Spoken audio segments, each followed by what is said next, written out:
Ek groet jou in die naam van die Here. Ek is besig met 'n reeks oor die storm op die see waarop Jesus sy disippels eintlik ingedwing het.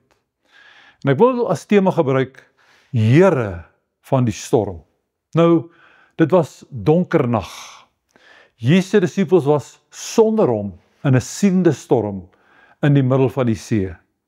Matteus 14 vers 25 sê, maar in die 4de nagwaak het Jesus na hulle gekom, al wandelende op die see. Die 4de nagwaak was tussen 3 uur en 6 uur in die oggend. Dit was die donkerste tyd van die nag, net voor die eerste lig begin deurbreek. Sedert die vorige aandskemering was Jesus besig om te bid daar in die berge. Nou, in die donkerste tyd van die nag en met die storm op sy hewigste, kom hy na hulle toe aangeloop. Hierdie was een van die min wonderwerke wat Jesus se eie persoon geïmpliseer het. Die meeste van sy wonderwerke het hy ander geïmpliseer. Hy het ander genees, blinde oë oopgemaak, kreupeles laat loop, maar hier het hy self op die water geloop. In Job 9 vers 8 word God beskryf as die een wat stap op die golwe van die see.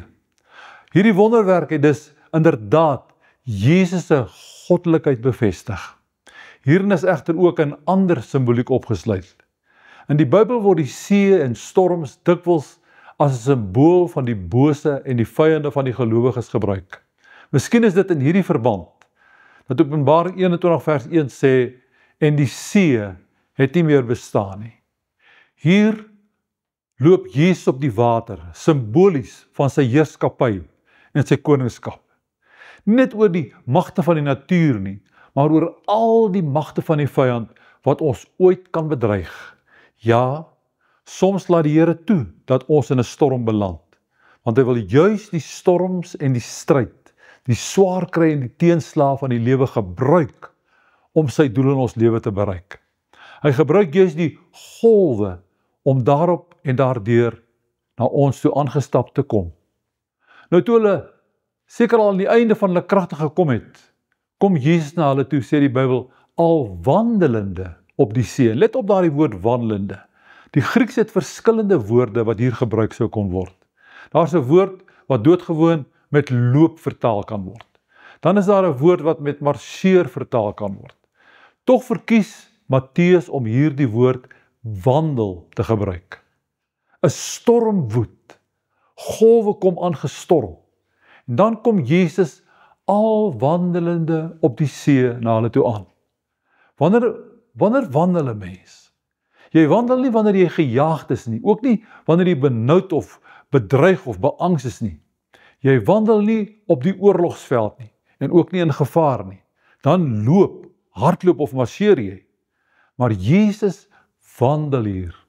Wat sien jy wanneer jy hoor iemand wandel? Jy dink aan iemand wat ontspanne, onbedreig, rustig en in beheer is. Soos iemand wat op 'n Sondagmiddag met sy hondjie gaan stap. En hier wandel Jesus op die woedende golwe van die see. Dieselfde golwe wat die disippels in benoudheid gehad het, wat hulle deur die nag laat soeg het en hulle die dood al laat sien het, word soos plaveisel onder sy voete. Hy marseer nie op die golwe nie, hy wandel, want hy is God. Hy is in beheer. Niks is vir hom 'n bedreiging nie. Moenie dink dat God nie beheer het oor die storms in jou lewe nie. Daardie dinge wat jou benoud en radeloos laat, is nie vir hom 'n probleem nie. Hy wandel.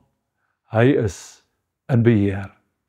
O Here, ek wil jubel, want ek weet, U is in beheer, ook in my lewe. Amen. Seënwense, tot volgende keer.